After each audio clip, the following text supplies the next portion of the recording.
Hello and welcome to the Mindful Men podcast, a show helping men to open up about manhood. My name is Simon Rennie and my aim is to get men talking. From mental health to fatherhood and everything in between, Mindful Men creates a safe space for conversation.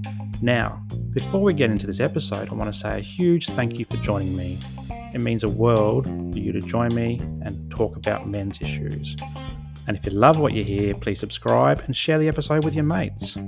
You can also join the conversation on Instagram and YouTube, and I'd love to connect with you there. But for now, sit back, relax, and let's get mindful. G'day guys, and welcome to another episode of the Mindful Men podcast. I'm your host, Simon Rennie, and today we're getting mindful about stress and burnout, and hopefully finish off with some great tips on how you can manage these. I'm really excited. I've got April Likins today from Virginia, USA. How are you going, April? Hi, how's it going? So good to see you. It is nice to see you, and thanks so much for coming on the show. I'm really excited about talking about burnout because for all the listeners out there who've been following my journey, burnout was something that rocked my world back in 2020. And I think burnout is such a prevalent thing that we've got happening in our community today, and particularly since COVID's come on board. So I'm always interested to hear different stories about burnout because we all experience mental illness or life differently. So I'm interested to hear about your experience of burnout and what you do in the burnout space. But before we get there, you're also a board certified health coach and you specialise in stress management. Can you tell us a bit about what that kind of role is and who you support? Yeah, so I really help busy professionals, predominantly women. I do work with a few men, just help them on finding balance, finding the hidden stressors. Often there's hidden stressors in our lives that we're not even aware of, and help them get better sleep and really find balance so that they can either recover from burnout or prevent burnout and really just feel their best inside and out and walk in their passions and their purposes. And so this, like this is a topic I'm really passionate about because as a former, workaholic and people pleaser, I really understand like how challenging it is to manage stress and how if it's left unchecked, it can be so damaging to your mental health, physical health, your career, your relationships. I mean, it can just snowball into a lot of different areas. And were you interested in burnout and stress management before your experience of burnout, or was this something that happened after the fact?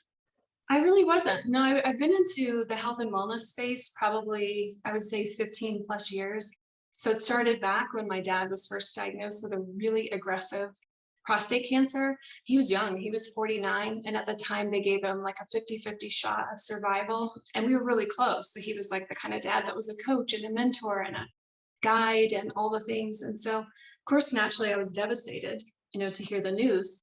And I'm kind of a researcher sometimes. And so I really just looked into like, what the heck is going on that we're having this exponential rise in disease and cancer and all this stuff too, and how stress plays a role in epigenetics and our environment and all of that. So we kind of dove into it together and really revamped our diets and lifestyle. And I really, looking back, it was so cool because I feel like him making those healthy changes gave him some extra years and gave us some extra time together. And that was really amazing. And so burnout didn't hit for me until after he ended up passing away.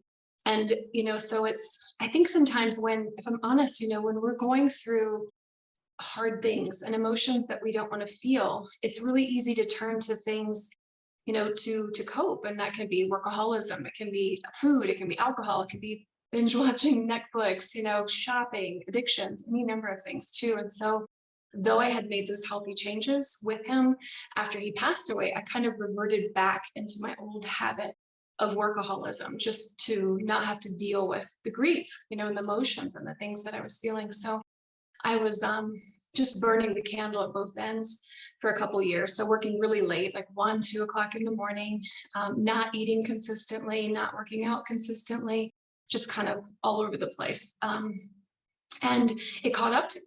So after a couple of years of really doing that, my health completely collapsed. And when I say collapsed, I mean, we went to the Caribbean during a huge mosquito outbreak and I came back and I couldn't get up. Mm-hmm. And that went on for about 1.5 years.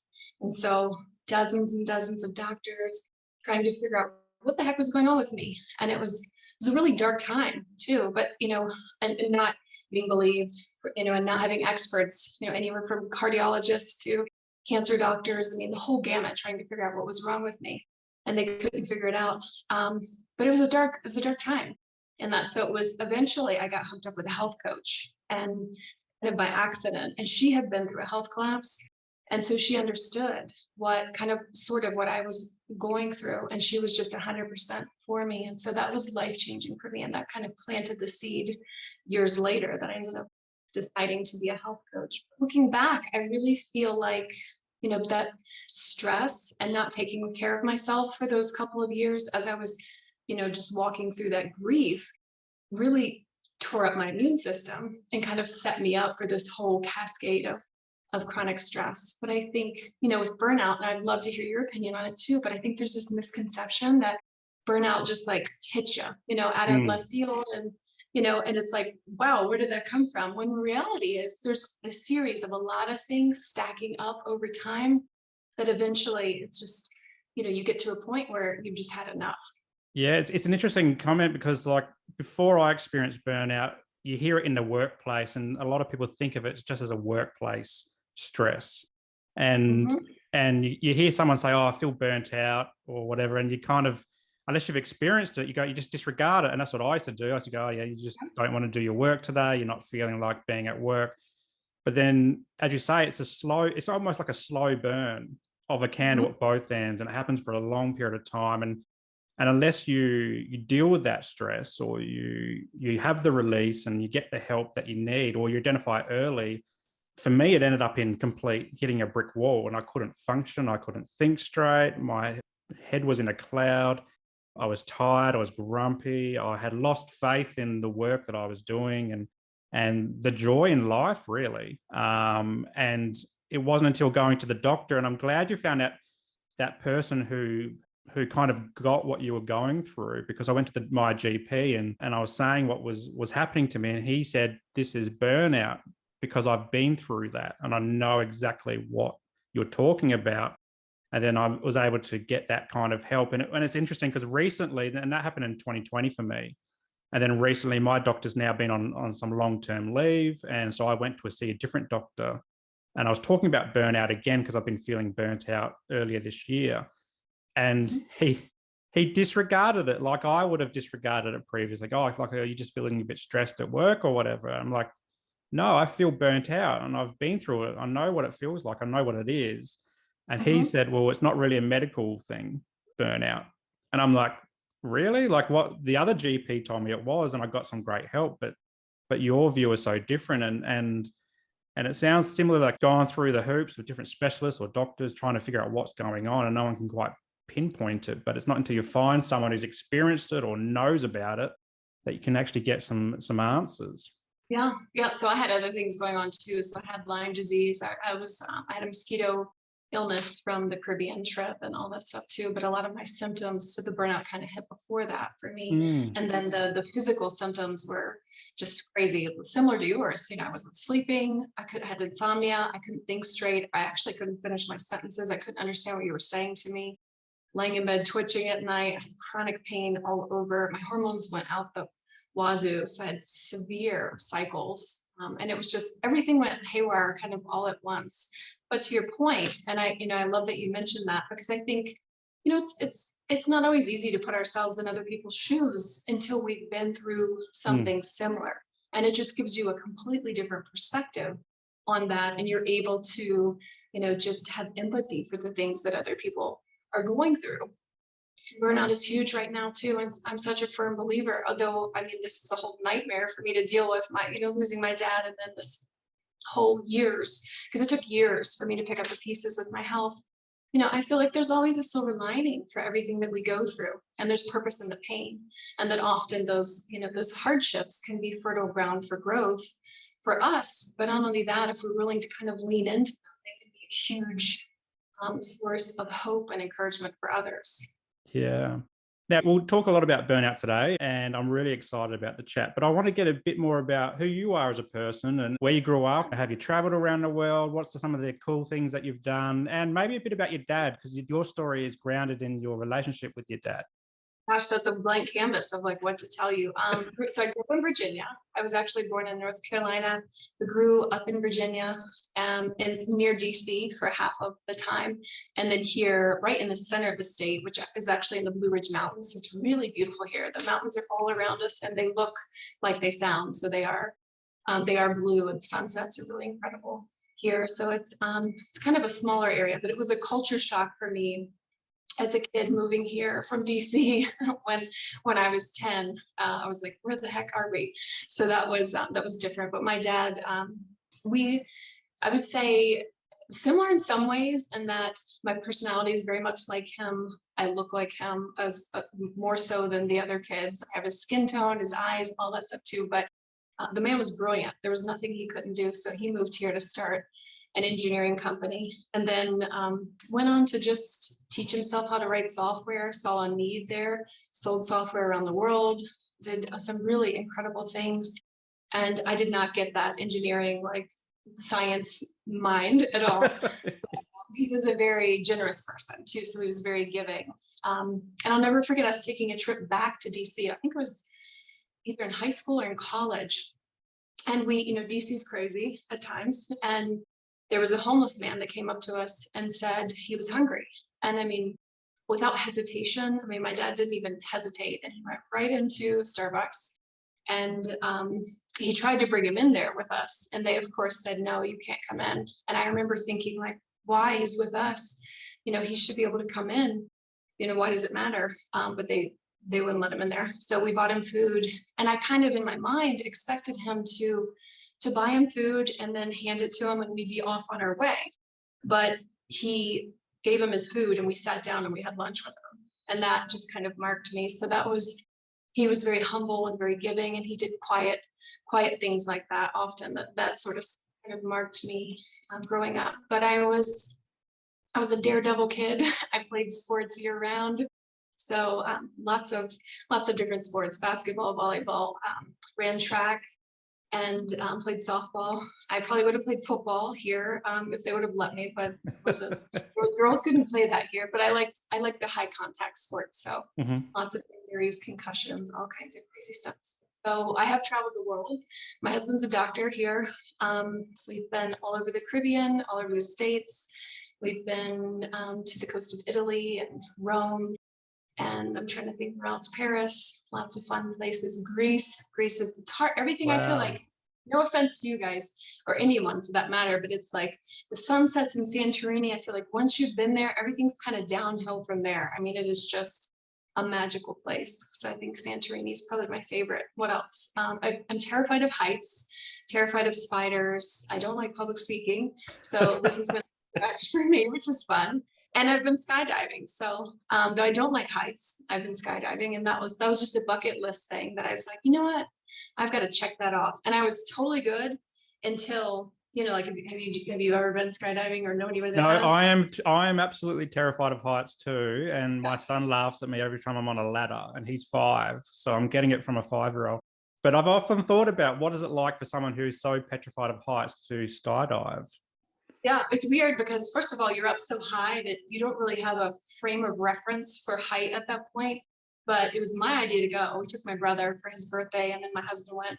And it was, again, I was the one gung ho about, let's do this and that. And then I get in the plane, and it's like a different story. So when you have to go tandem, and they often, when it's your time and you're waiting, they're that you're under the instructor, so you're kind of like strapped to them, and they're over you, and they're hanging onto a bar, and you're just kind of dangling out of the plane. And that was not cool. So I was all for it until that happened. And of course they can't hear you, it's so loud. He's like, are you ready? And of course my husband and brother are behind me, and I'm like, no, I don't want to go. I don't want to go. And he can't hear me. And so he's like, are you ready? And I'm like, no. And then he throws me out the plane, but it was wild because, again, I love like roller coasters, all the kinds of crazy stuff growing up. And, if you've ever been on a roller coaster and you go over the hill, you start going down, and then your stomach drops and you have that feeling. It's really weird. It's like you jump out of or you're thrown out of a plane, in my case, your stomach just kind of is in your throat and stays in your throat the whole way. So it doesn't, you don't have that continual like sensation as you're falling, and there's no way to look good while you're, you're in the air. It's like your skin is stretched out to here and you kind of look like a flying rat, but it's so cool. It's really fun and amazing too, when you get to see the horizon and all this stuff, and then the chute comes out. Yeah. Was that a recent experience, or did you do that a few years ago? Or No, it's probably been maybe 8 years, 9 yeah. years, 10, something like that. Yeah. And would you go back and do it again? I would, yeah, but I feel like I've checked that one off. Although I'll be in California in a couple of weeks, and hang gliding off the cliffs in California is a big thing. And I'm like, ooh, I'm a little tempted, but I'm like, wait a minute, maybe I should do that. I mean, at least you don't watch them, jump off, the cliffs. But whether or not I'll participate, we'll see. Cool. And what about work? Like, what's your work career look like prior to you becoming a coach? Good question. So I was actually in design and project management for many years. So that's what I went to school for. I initially went to school for interior design. I'm really good at interior design. That's just a snapshot, but I love I'm not, decorating. if you look at mine. Mine's very basic. It looks like a man room. It's a man cave. It's the start of my therapy room, actually. They're my social work books, and I need to get a few more books behind me. But yeah, but yours looks amazing. Yeah. Thank you. So I chickened out on the interior design thing freshman year and switched it to graphics and marketing. So I did that for many years. And then again, life happened, and while I was good at that and really enjoyed that, I felt like I wasn't at the end of the day doing something that was really helping people. And so this is something that I feel more soulfully tied to, really being able to make a difference in people's lives, and then using my story to help others. It's so rewarding. It certainly helps when you've got a story to use and project out there. And why do you think it's an important thing to tell the story?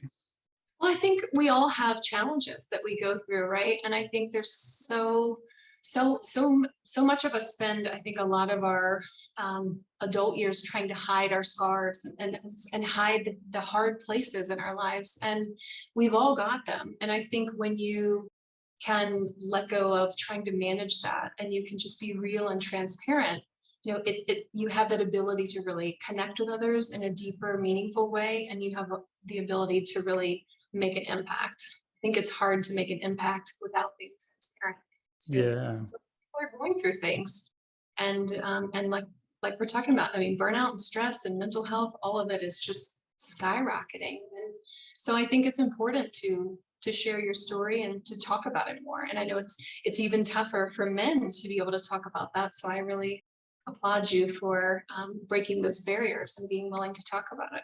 Yeah, I guess Mindful Men was born out of my burnout story. And that's me projecting it out to the world and trying to help educate people about what it is, and not just burnout, but depression, anxiety, OCD. I live with all those three as well. But also just talk about life as well. Life gets hard sometimes. Parenting. I'm a dad to two little ones, and you're a fur baby mum, and it's just talking about things is hard for a lot of guys. Usually we talk about sports, what's happening at work, and that's pretty much it. So if we can talk about more different things and diverse things, we can be mindful of who we are as blokes and people, and maybe grow in areas that we've always wanted to grow in. So mine came out of my burnout story, and I feel that very similar. Like, it's important to talk about things, because if we bottle it up, and I bottled my story up for 20 years, then we become volcanoes and things erupt, and that's not a great outcome for anybody. So now we've talked a bit about burnout already and your story, but I thought we'd just retouch on it again. And I was hoping you could, from your experience, help me define burnout and how it might compare to stress, or differ to stress, or maybe be the same as stress. Well, it might be good to kind of talk about what chronic stress is, and then kind of signs of burnout too. Because the thing with burnout is there's no one size fits all, right? So you experience some certain symptoms, but then I've had clients that I've worked with that, insomnia is their big symptom, and maybe it's stress eating, so it's all over the map for what, how it presents itself with different people too. But I think first, it's kind of defining chronic stress, which is, it's essentially, it's emotional unease, and it varies based on our perception. So it's something that essentially disrupts our homeostasis or our comfort zone. And so stress can be good, stress can be bad. Like, so a good example would be, you work out too hard, maybe outside, you get a little dehydrated, and the body, prompts you to drink water and to replenish your electrolytes. Like, that would be a good example of a healthy stress response. A somewhat good, based on, I guess, perception, is I was playing pickleball. I don't know if you guys have that there. No, what is week. pickleball? It's so fun, and yeah, people have been playing it like crazy here in the States. So it's kind of like tennis and ping pong had a baby. And so it's like, if you can think of tennis, it's a smaller court, so there's not as much running around. It's kind of like shrunk.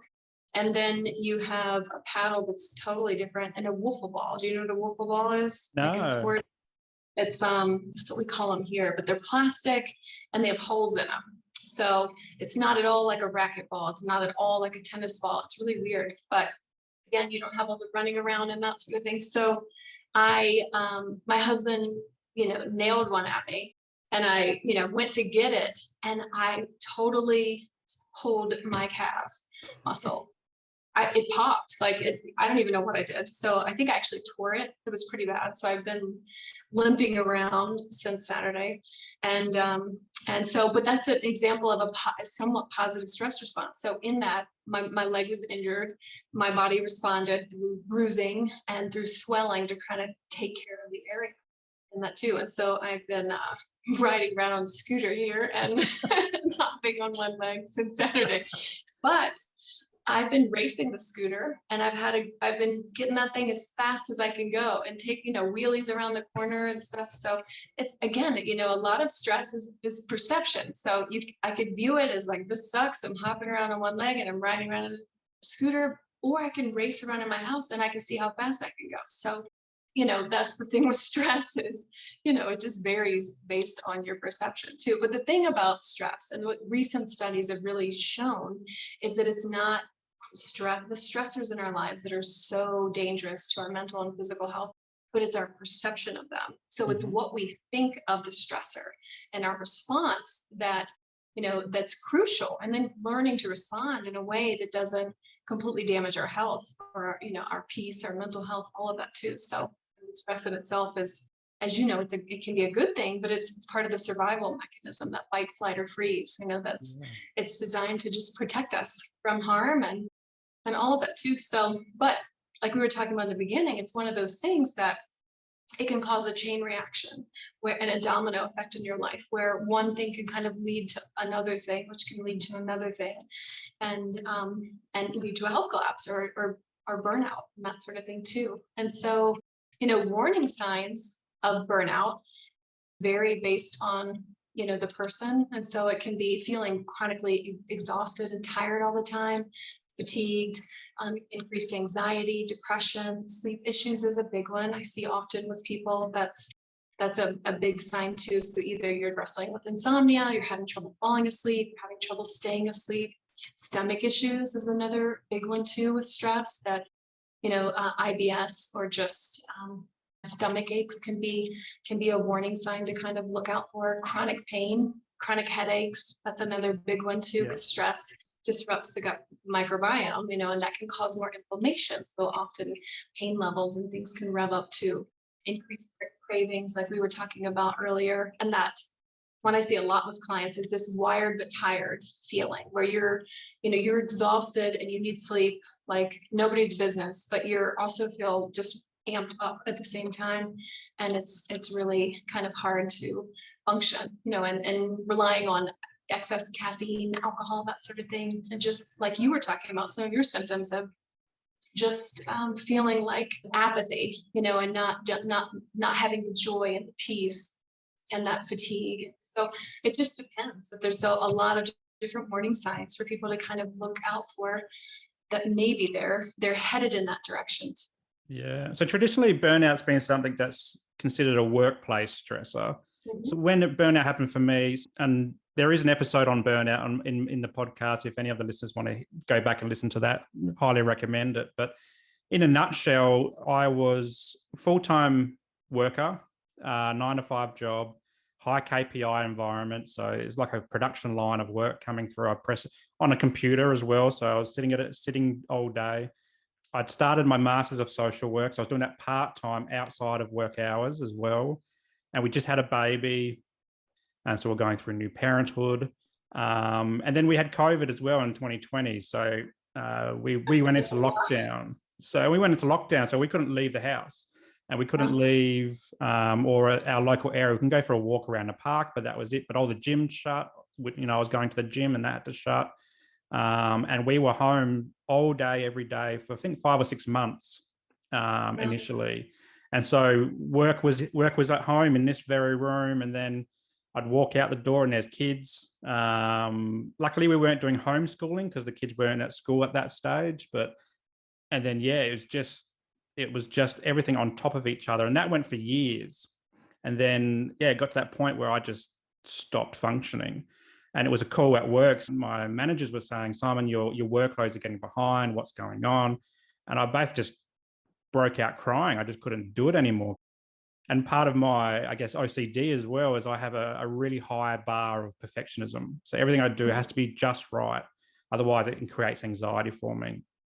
So and for 15 years, I'd been setting that bar so high in my career, and I couldn't even jump to reach up and touch that bar anymore. I was just flat on the floor. And that's when I just hit that wall and I had to take 3.5 months off of work. But I think from my story, it's not just a workplace stress. And I guess from your experience, like how are people burning candles at both ends? Maybe not just work, but maybe in life in more general. It's all over the map. So some of it's just, again, it's trying to navigate the crazy, last couple of years that we've been in where, work is at home and then it's always there. And so this, you have this constant temptation to check it if there's not healthy boundaries in place, like your office is in a separate room, and that sort of thing too. I mean, I've had clients that have literally their computers in their bedroom, and their workstation is in their bedroom. And I talk about really causing sleep issues, knowing that it's like feet away from you and it's right there. And so it's so tempting in that, but just overcommitting. I see a lot of like the perfectionism, not the healthy boundaries, not being able to say no.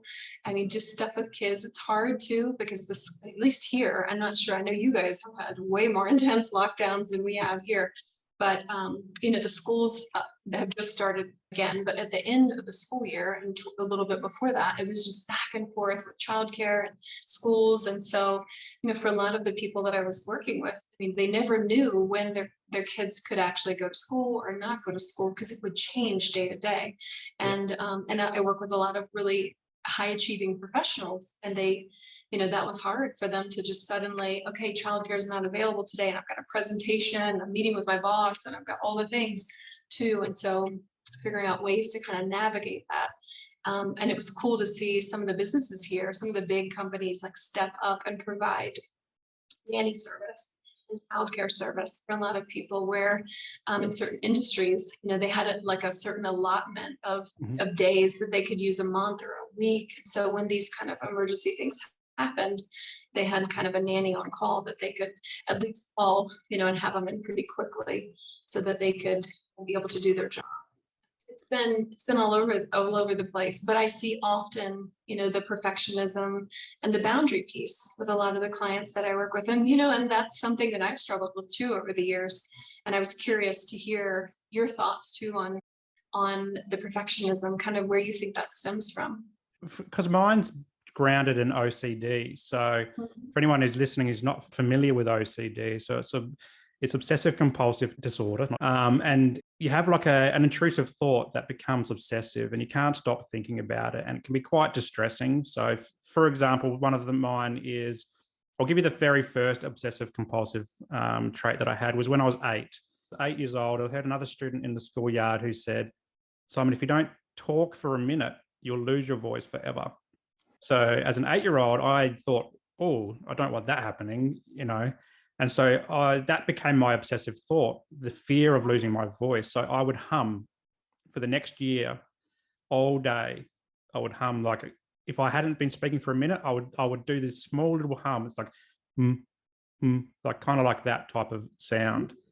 But I try to do it so quietly that nobody would hear it. And it didn't quite click to me. And I've been reflecting on this recently, that it didn't quite click to me that when I was sleeping, I wasn't doing it.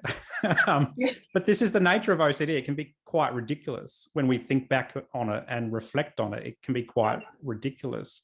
And that over the years has grown into checking behaviors because I'm fearful of safety, like the house burning down. So I'll check the ovens off and the doors are locked in case someone breaks in at nighttime. And all these little things over the years have developed this, and they say it a lot in the OCD space, it's just right OCD. You need to have everything just right. Otherwise the anxiety's there. And I think this developed the perfectionism in what I do, both socially, at home, as a parent, but also at work. So for example, a work one, and because my OCD evolves over time, and OCD can evolve over time.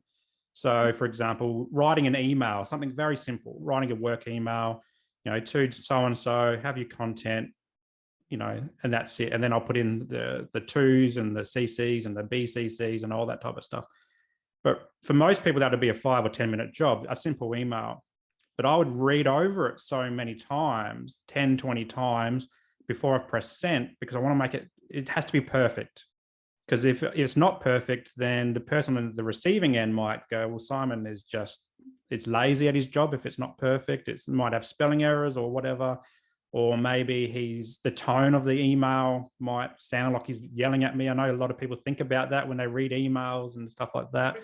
And this is a weird quirk for my OCD, is when I click send, that somehow magically the content of the email will change. And the addressees would change as well. So then I'll go back and check it again after I've sent the email. So something as simple as setting up our chat today, that happened to me going through the emails and all that type of stuff. So this creates in me a high level of perfectionism. Like everything needs to be right. Otherwise I get this anxiety and I've got to check and check and check and check and check. And OCD, the nature of OCD is you're doing this for over an hour a day, all these different types of compulsive acts and obsessions and stuff like that. So that's where mine comes from. And that's why I think it's important to have conversations like this across the world, because perfectionism for other people could come from something completely different.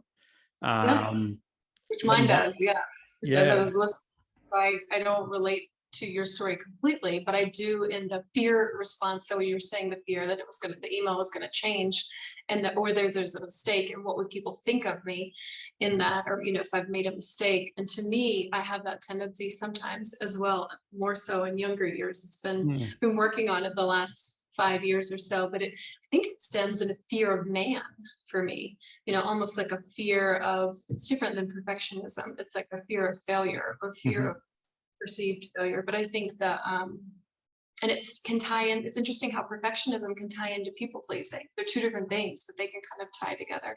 And I see that in my life too. But I think that for me, the root of the perfectionism just goes all the way back to childhood, where my dad and I had a really great relationship 18 on, but he was so successful and so busy and very active in his church and all this stuff that he was never around. And when he was around, he was working. So he was off limits. So I spent the first 18 years not really having him around other than sports. And homework, usually the stuff that I need help with, science and math, which I was horrible at. I'm so horrible at. Terrible like algebra 2 trig and all that stuff too. I understood geometry because I'm a creative. So visually, you can make things with geometry and all that too. But as a child, I didn't get a lot of love and attention unless I was performing. So if I got good grades or I excelled at sports, which I did for a lot of years until I finally rebelled, I figured out what was happening. And I was like, this is stupid. I'm not going to, be on the varsity team and do this and that, if that's the only way I'm going to get, attention. So, but I see that often with clients too, that it can go all the way back to childhood, where the only time they got praise or, rewarded or any sort of encouragement was if they did something. But if they didn't, they were unseen in that too. So I guess that's part of my story. That actually prompted me thinking about my childhood as well. So I grew up with a house of 4 boys, and and we all played football, so Australian rules footy, and we did athletics, and I played basketball and a bit of soccer as well. So very sports oriented family, and we were all very good at football, but if we had a bad game or if we were mucking around at training or whatever, Dad would take notice and rip into us sometimes, and tell us to pull our heads in, and yeah, maybe some of that perfectionism came out as in that kind of environment, growing up and learning where we stood as boys and what it meant to be a boy and to be a good footballer, all these types of pressures that we weren't really aware of until we became an adult and reflect back on our childhood. But yeah, that pressure to be good at sports and not let my brother show me up, but also be better than the other guys on the team as well. Yeah, it's not something that I really reflected on. It wraps into your identity, or it wraps into mine too, that like I'm only good if I'm doing X, Y, and Z sort of thing too. And you can carry that into adulthood, into perfection. If my boss thinks I'm doing a great job, or I'm banging out my projects or whatever, if I'm meeting this high bar for myself, then my identity is solid. But if not, then, then that can kind of wax and wane, where I think it's dangerous at times to put our identity in things that are moving targets, especially. And it doesn't just have to be at work as well. It could be in parenting. So comparing ourselves to other parents, or even our own parents as we go, or in our social circles. We always have a bit of a joke around what's happening in our neighborhood, so keeping up with the Joneses type stuff, and we put a lot of pressure on ourselves that's really undue. We even social media. So we're both on Instagram, and you often see the pristine Instagram, but then you see a lot of people that, like what we're doing, just showing more of a real Instagram feeds and so forth. So there's pressure just in every aspect of our lives as well to be perfect, to show that perfectionism and not show that we're hurting or anything like that. And I guess that's why it's important to have these kind of conversations, because not everything is all glossy in life as we go. So I feel like there's freedom in letting go of that. And I didn't, sometimes I think in life, when you're on the other side of something, you don't realize it until you're looking back, in that. And I think it takes, kind of to your point in the beginning, if you're trying to manage something or hide something or stuff something, it's almost like a pressure cooker or a crock pot. Over time, it's eventually kind of going to come out, or you're just spending all this energy trying to keep the lid on it and keep it hidden and that sort of thing too. And I don't even know where I heard this comment years ago, but like sunlight's the best disinfection, and it's true, that you can, there's a lot of work in trying to maintain your image, and trying to be perfect, the perfect parent, the perfect employee, the perfect whatever, the perfect basketball. But I bet I could take you though, basketball. I still got it though. So I was shocking at basketball. I thought I had range, but I didn't have any range at all. Now football is a different story, but yeah. But coming back to your burnout story, at what point, like we're thinking about this, trying to be perfect and trying to be high achievers, or being high achievers, not necessarily trying, but at what point did you know that you were hitting that wall, or you'd reached your limit? Like, what was that moment like for you? I think it was a lot of the symptoms we were talking about. Sleep was, I really struggled with insomnia for years, and it was bad, like 2 hours a night, and it would go on for like months. So you would have trouble functioning, that'll really jack you up. It's really interesting, the studies that have come out here recently that your DNA changes after one night sleep. There's so many things that are crucial for the body to sleep. So there was that, just kind of a loss of joy and apathy, was big kind of for me too, the fatigue, but I think, and a loss of fun. And I see that often with people too, with burnout, that if they're close to burnout or they've hit burnout, often there's a lack of fun and joy in their lives. They're so busy with all these other things that they haven't made time for rest and self-care and fun and creativity and all these other things. Because, the reality is unfortunately there's stressors all around us. Like that's just the nature of, the planet we live on. They're going to keep coming at us. And again, it's the perception of them that are so dangerous. But what's really helpful is having resilience tools that you can use to counter that. And so that's things like quality sleep, that's movement, that's healthy boundaries, that's taking breaks or actually taking a lunch. I talk to people all the time, but they just work right through lunch and they skip it. And that's a big one. It's listening to your body, and it's asking yourself daily, like, what do I need today to thrive? What do I need today? And it might be, I need some vitamin D. We haven't been outside in a couple of days, like, let's go outside and for 20 minutes, or I want some movement. I'd like to, hike on the treadmill or go outside or whatever. It's just really asking yourself and checking in at least once or twice a day of like, how am I doing? What do I need? And then responding, in grace to what you need. So in that self-care and that sort of thing. Spending time in nature is huge. Mindfulness, social connection is massive, and that's, I think that's been one of the biggest casualties in all of this, was the loss of human connection for all of us.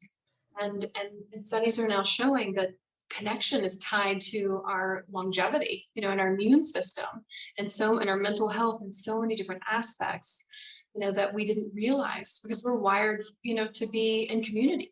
We're hunters and gatherers that are wired for just partnership with other people and to be able to see people. And this is great, being able to talk on Zoom type meetings, and that's wonderful than just text messaging and not talking to anybody. But there's a different power in sitting next to somebody face to face and having a coffee, and catching up with them about their day or life. Too. And so it's making sure you've got those resilience tools that you can kind of pour back into your cup that can counter, the stress and the burnout. But the reality is, there's some things that you'll never be able to counter. So there's no amount of self-care. If there's a horribly toxic, boss that you're working for, or you're in a really toxic relationship, no amount of taking bubble baths, and doing face masks are going to counter that. It's not enough of a resilience tool. You need more tools. And like we were talking about, how stress can stack up into burnout. The cool thing is the opposite can happen. Your resilience tools can stack up too and counter it. I'm glad you raised that point around toxicity in your life. And so I had my first burnout 2020, and then I felt like, when I was talking to my counselor at the time, I said, what happens if it happens again? Because I was scared that it was going to happen again. I didn't want to take another 4 months off of work. And she said to me, oh, Simon, like, you'll just recognize it from a mile away. So you'll be able to put in your self-care, tools in, your resilience building tools in place earlier, which I did. But then I found this year, for example, I'd finished my Masters of Social Work last year. I wanted to have my own business. I also wanted to do it gradually, so step away from my old job and do it safely. But it got to a point where I just needed to break away from that workplace because it was causing me too much distress. I loved the job. It was a great job, and the people were great as well. But just the nature of the role was just causing me, it felt like, to burn out again. And I had to step away completely. And now I feel really free. I feel a lot better just by making that decision and leaving that job and starting my own therapy business now. But it's great that you point to, sometimes it's not you, it's the environment that you're in, the relationship, the workplace. It could be the social circles. It could be your family as well. Sometimes we have toxic family members that we keep getting stuck in that cycle. And sometimes it's just a breakaway moment that you need to get better. I'm curious too if you would have gotten there as fast, or even had that insight, because you had already hit burnout, and then you started to realize, like, oh, this work environment isn't serving me, and so then you were able to change directions, which is really cool. And that, so I think we're always a beautiful work in progress, and we're always learning lessons that we can take into the next experience and the next experience. Yes. When you hit burnout, and we talked a lot about self-care just then, which is a great lead into to some advice around what people can do in their day-to-day life to try and manage stress and so forth. But did you need help to identify the things that you needed to do? So, for example, for me, a counselor or a mental health social worker, I went and did some counseling with one of them, And creativity was one. I longed for creativity. When I was in high school, I used to like drawing and creating, but I never really did that when I became an adult. So what I did on my computer is we got GarageBand, which is a Mac-based app where you can create loops of music. And I would do that as a 2-hour exercise almost every other day, where I'm creating something that's soothing and my mind can just focus on one thing as opposed to 500 things at once.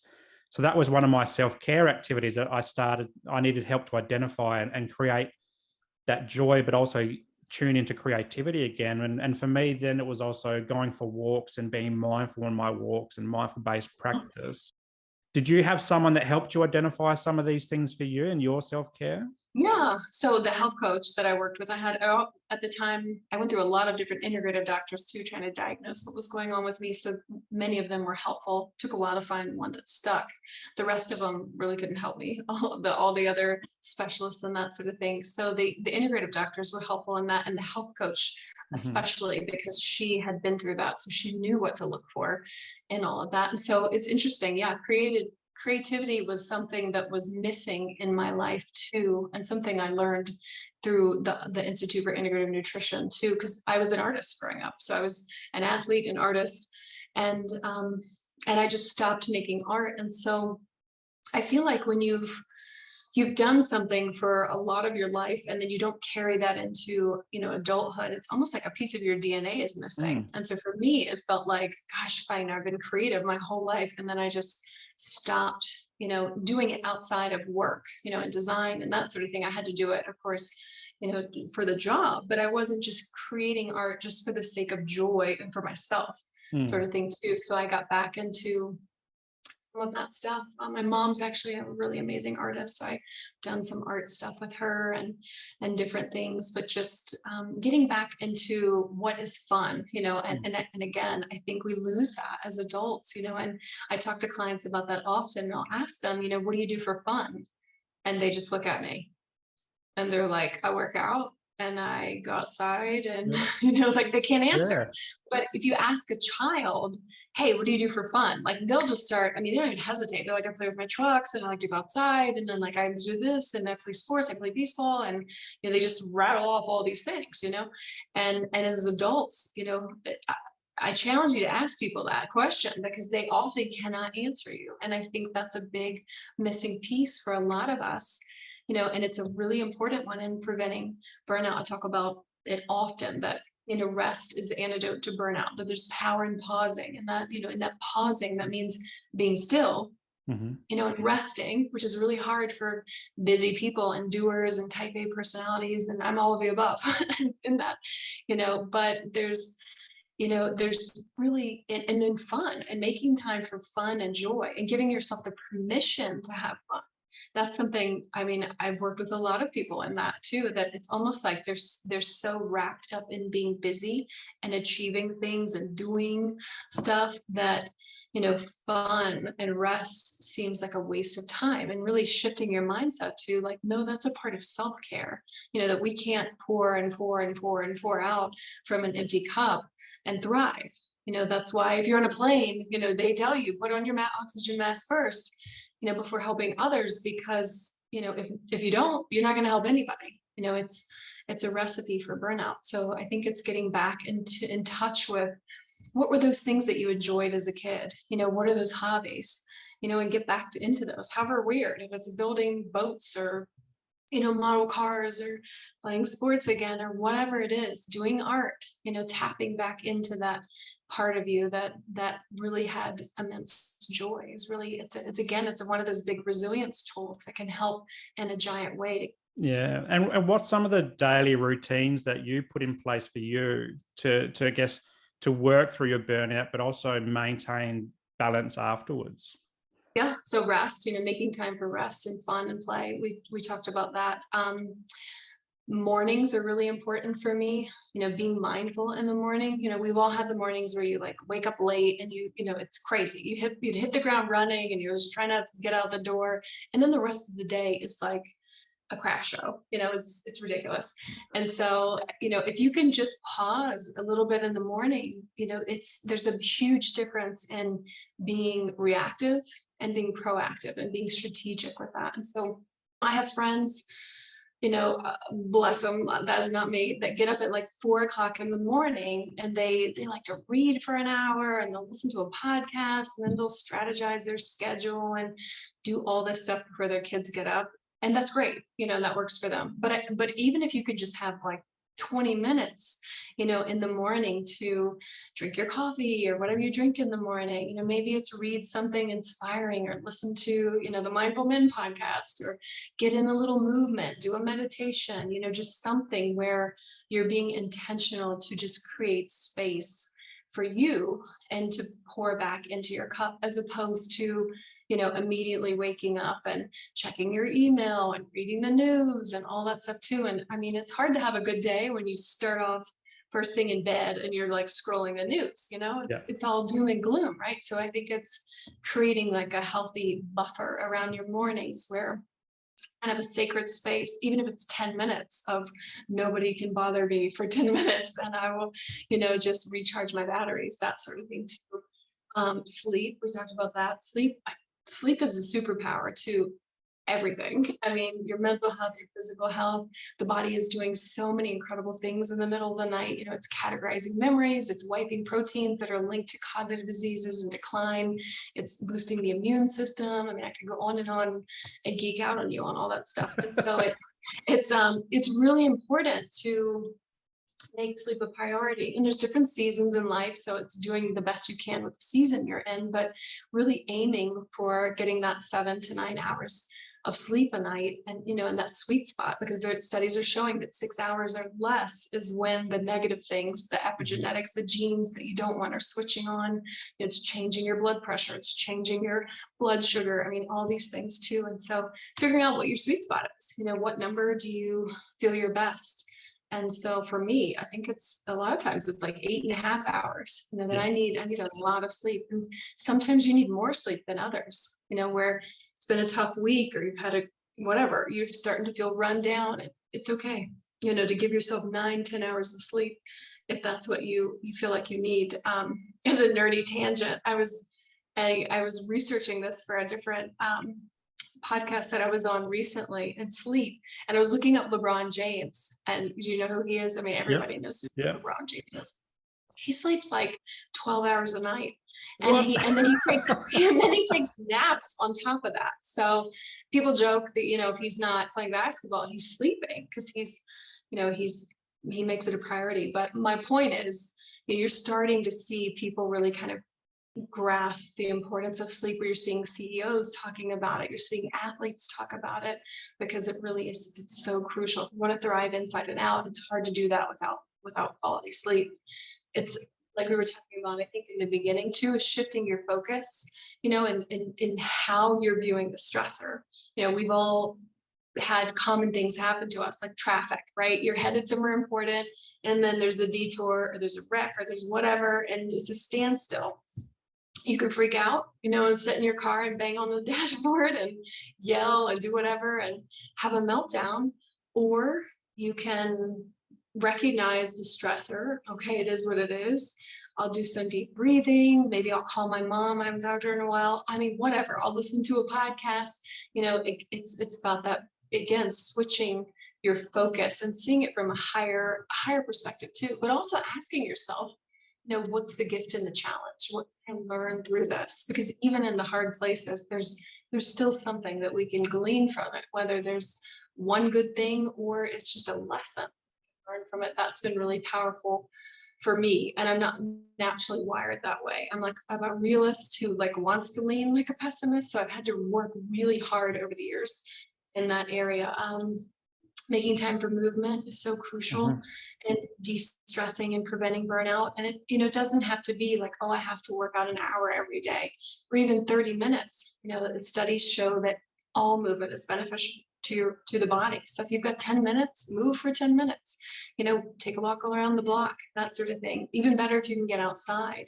Yeah. And it's really cool. I'm sure you've seen this the last couple of years, the trend with rewilding and being out in nature, and how there's literally doctors around the globe that are writing prescriptions for patients to get outside, because studies are showing how powerful it is, to be out in nature and to get the vitamin D and the sunlight and all of that. So it's a bonus if you can work out and be outside at the same time. So that's something I try to be really intentional with, and really encourage clients too, that, I see with people sometimes they're tempted to throw it out the window of like, oh, I can't work out for 45 minutes today, so I'll just blow it off. But just move for 10 minutes, 15 minutes, do what you can when you can. And that's again, pouring back into your resilience cup. Even if it's just a little bit, it's building those resilience tools back up too. And then breathing. I mean, the simplest is really just to breathe, and the easiest, but when we're stressed, myself included, we shallow breathe. And breathing is just the quickest and easiest, like walking, way to regulate the nervous system and really switch out of that fight or flight system into the rest and digest system. Yeah, I love those tips, and I love that whole concept around challenging the perception of the stress.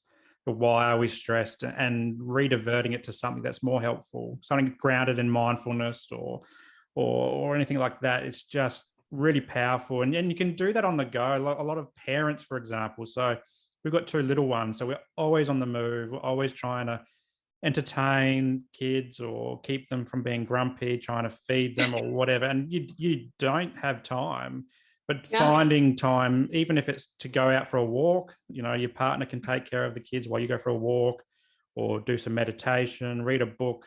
Maybe less flicking through the phone, and pick up a book or something, just digesting some good information, getting outside in the garden, spending time. We've got a little veggie patch that the kids love to get into, and those things you can do. That's movement. It's not necessarily a 45-minute hard sprint down on the beach or something like that. It's that gradual movement that, as parents particularly, we can find those little pockets of time over the day to get outside or do something that's grounded in mindfulness. So I love that. April, I love our conversation. I could talk about this all day. I love talking about No, we could probably continue another hour and so forth, but I'm mindful that it's getting a bit later over there than it is over here. It's only the start of the day here. So a couple more questions and I'll let you go. I'd love to hear your advice for someone who they're feeling stressed or burned out. At what point should they get help, and where should they turn to help? Yeah, well, again, it depends on the severity of the symptoms, in that. So it could be, having a conversation with just trusted friends or a partner around them too, and just having an honest, transparent conversation there. It could be talking to their medical doctor about it. It could be talking to a therapist about it. Cool thing about therapy too, as you know, that, we've got all these new virtual companies that popped up during COVID. So if that's something that feels intimidating, to someone, there's amazing virtual companies. This is one of them. Yeah. This is one. You can talk to Simon in the privacy of your home. My home. Yes. In working with a health coach. I mean, any number of things too, or just even having that introspection to kind of look for the hidden stressors and then evaluate, and start to build these resilience tools too of, what can I do to counter that in my life too. Caffeine was one we didn't touch on, but I often talk to clients about that one too. And it's like too much of anything can be a bad thing with caffeine. And I see often that one can throw people off because of course it's a stimulant. So it can, can overstimulate you and increase anxiety and that sort of thing too. But it's a huge one with sleep. And if your sleep is thrown, it throws everything off. But a lot of people don't realize if you have a cup of coffee at noon, experts say that, a quarter of that is still in your body at midnight. So that's really, key to make sure that you're not over consuming caffeine that can create more of a stress response too, and kind of pour gasoline on the flames, if you will, with stress. Yeah. I loved how you talked about just talking to someone that you trust, or it could be a friend or family. It doesn't have to be a medical professional. It could be just someone who's got a good head on their shoulders, that you can just have an open dialogue with. But at the same time, not everybody's got that as well. So yeah, your doctor or a health coach, someone like yourself, who's trained in this area and experienced it as well. There's a wealth of different people across the globe doing this kind of work. So just know that you're not alone, it's, and the more we talk about this, I mean, people are struggling with so many different things right now, and you're not alone in the challenges. Perfectly said. How can people get in touch with you? So this is a chance for you to plug your business and the work that you do in your coaching. So how can people find you and get in touch if they want to work with you? Yeah, they can connect with me on my website at aprillikins.com. I'm on Instagram. The handle's different. It's Globy Lovely on there, all over LinkedIn. Depends on the platform of where you want to hit me up. But it's always great to hear from you. So if anything resonated, feel free to reach out. I have a new free resource too on the website that I put out recently called 15 Ways to Say Goodbye to Chronic Stress. So if you didn't take notes, I've got you covered. And I also offer free discovery call too. So if you're feeling stressed and overwhelmed and not sure where to start, set up a call with me. I'd love to talk more about that and see if we can kind of uncover any hidden stressors and what might be some good next steps for you. Awesome. And I'll put the links to all your socials and your website in the show notes so people can access them if they want them. But the very last question is to plug something. I always love this question because it doesn't have to be something to do with burnout or stress. It could be just something that makes you feel good. And hopefully one of the listeners might tune in and go, oh, I might try that, or listen to that, or watch that TV show, or anything you want.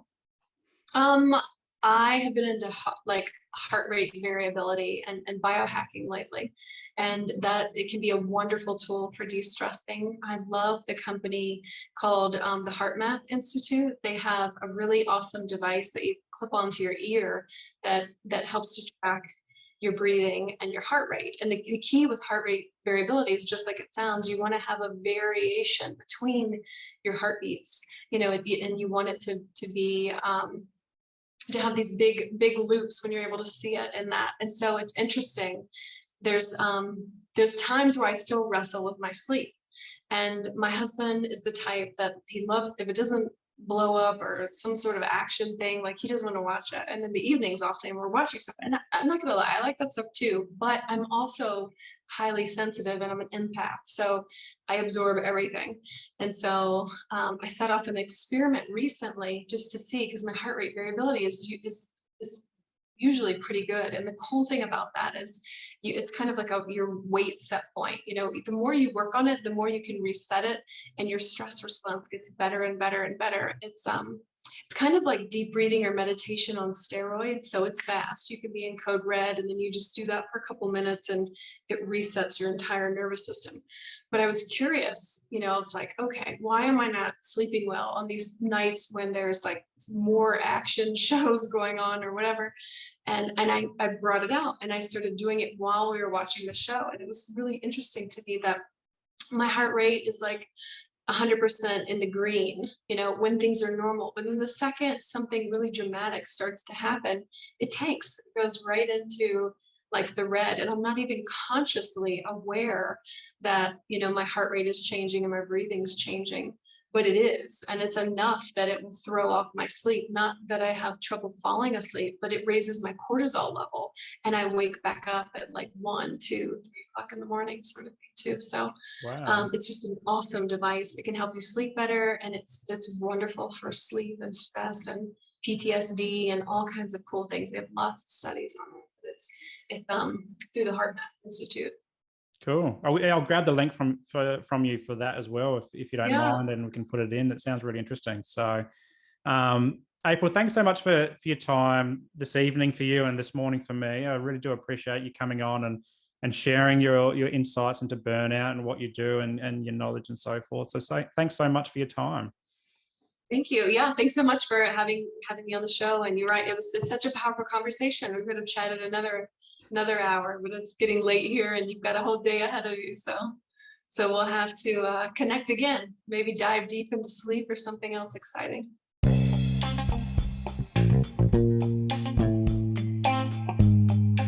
Well, that's a wrap for today's episode, and I hope you got some value from it. If anything triggered your mental health today, please reach out to your support networks.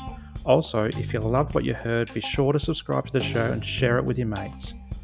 For more from Mindful Men, you can check us out on Instagram and YouTube, and I'll throw the links to these pages in the show notes below. But until next time, stay mindful.